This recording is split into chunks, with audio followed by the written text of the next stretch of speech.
नमस्कार. शिक्षणाधिकारी प्राथमिक जिल्हा परिषद नाशिक माननीय श्री भास्कर कनोज साहेब यांनी PM श्री जिल्हा परिषद आदर्श प्राथमिक शाळा मंगरुळ तालुका चांदवड जिल्हा नाशिक येथे 24 जुलै 2025 रोजी 4 वाजता आकस्मिक भेट दिली.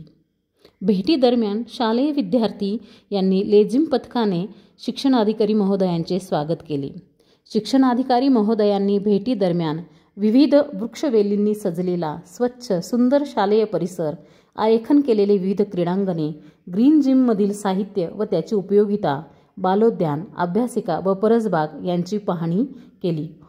नाविन्यपूर्ण उपक्रमाअंतर्गत फिरता सेल्फी स्टँड, क्रीडा साहित्य, वृक्षारोपणात एक मूल एक झाड हा उपक्रम, शालेय विद्यार्थ्यांचे हाऊसेस, त्यामधील त्यांच्या झालेल्या स्पर्धा, तसेच मुख्य कार्यकारी अधिकारी सन्माननीय असीमा मित्तल मॅडम यांच्या संकल्पनेतून सुरू असलेली स्पेल बी, मॅथ बी यासारख्या स्पर्धांची विविध व नाविन्यपूर्ण उपक्रमांविषयी माहिती घेतली.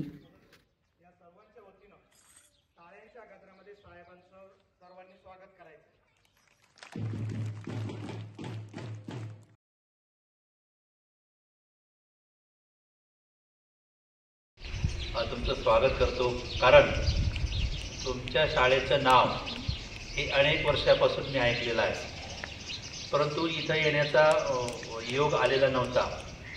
आज एका वेगळ्या कारणाने आकस्मिकपणे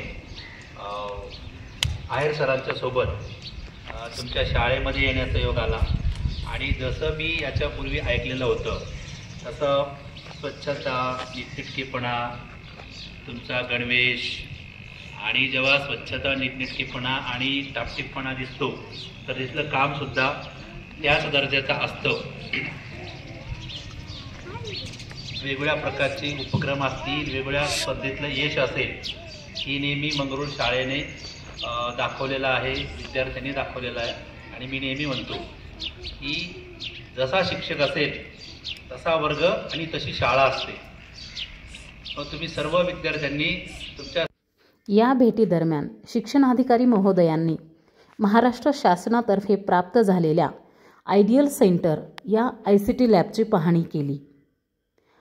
आयडियल सेंटर या लॅबचे इंटरनल फर्निचर, इन्फ्रास्ट्रक्चर, तसेच आतमध्ये असलेले वेगवेगळे PC याविषयी माहिती घेतली व स्वतः विद्यार्थ्यांसमवेत बसून ICT लॅबमधील विविध मॉड्यूल्स हाताळले.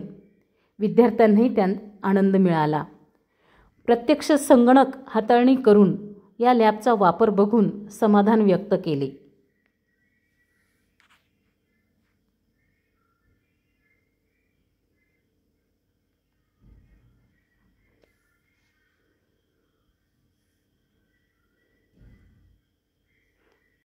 त्यानंतर शिक्षणाधिकारी महोदयांनी Atal tinkering lab, Atal innovation लॅबला भेट दिली. या भेटीमध्ये त्यांनी विद्यार्थ्यांशी संवाद साधला व ह्या लॅबची रचना ही विद्यार्थ्यांनी साहेबांना सांगितली.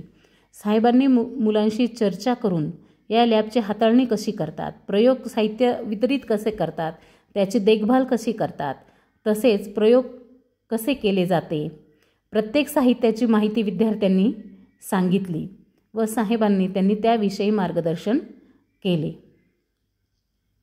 त्यानंतर स्मार्ट क्लासची देखील पाहणी करण्यात आली आणि समाधान व्यक्त करण्यात आले.